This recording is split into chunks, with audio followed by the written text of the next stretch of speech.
Hello বন্ধুরা, সবাই কেমন আছো? দেখো আমি লুচি করতে আসলাম আজকে ব্রেকফাস্টে। লুচি করছি আর হচ্ছে তোমার আলুর দম, মানে আলুর দম না, আলু বাটি চচ্চড়ি করবো।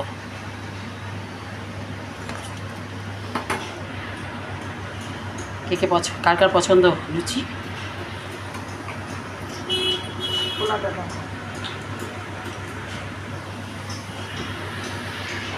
এত গরম গরম লুচি, বাবা খেতে হেভি টেস্ট, তাই না বলো?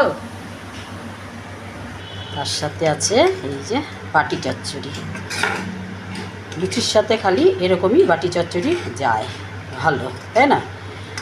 একদম বাটি চচ্চড়ি বসালাম, এর মধ্যে হিং তোমরা তো দাও, আমি একটু হিং ঠিং দিয়ে বসালাম।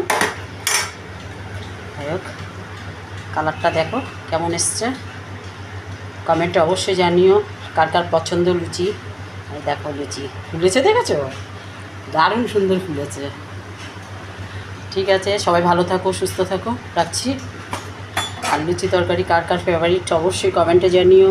আর যারা আমার চ্যানেলটা সাবস্ক্রাইব করোনি এখনও, প্লিজ সাবস্ক্রাইব করে দিও। আর যাদের হচ্ছে মনে হয় যে এটা আবার কী খাওয়ার, তারা স্কিপ করে যেতে পারো, কোনো অসুবিধা নেই, ঠিক আছে? আর মিষ্টি বন্ধুরা আমার, সবাই একটু কমেন্টের মাধ্যমে আমাকে বলো কেমন লাগে তোমাদের লুচি আর হচ্ছে বাটি চচ্চড়ি, ঠিক আছে? সবাই ভালো থাকো, সুস্থ থাকো। আর হচ্ছে বাইরে বেরোলে অবশ্যই মাস্ক পরবে, আর হচ্ছে স্যানিটাইজার অবশ্যই হাতে ব্যবহার করবে। আর জল খাবে বেশি করে, লেবু খাবে অবশ্যই ভাতের সাথে, তাহলে লেবু খেলে হচ্ছে শরীরের ইমিউনিটি পাওয়ারটা বাড়বে, ঠিক আছে? সবাই ভালো থাকো, সুস্থ থাকো, এই কামনাই করি সর্বসময়, ঠিক আছে? রাখছি, থ্যাংক ইউ।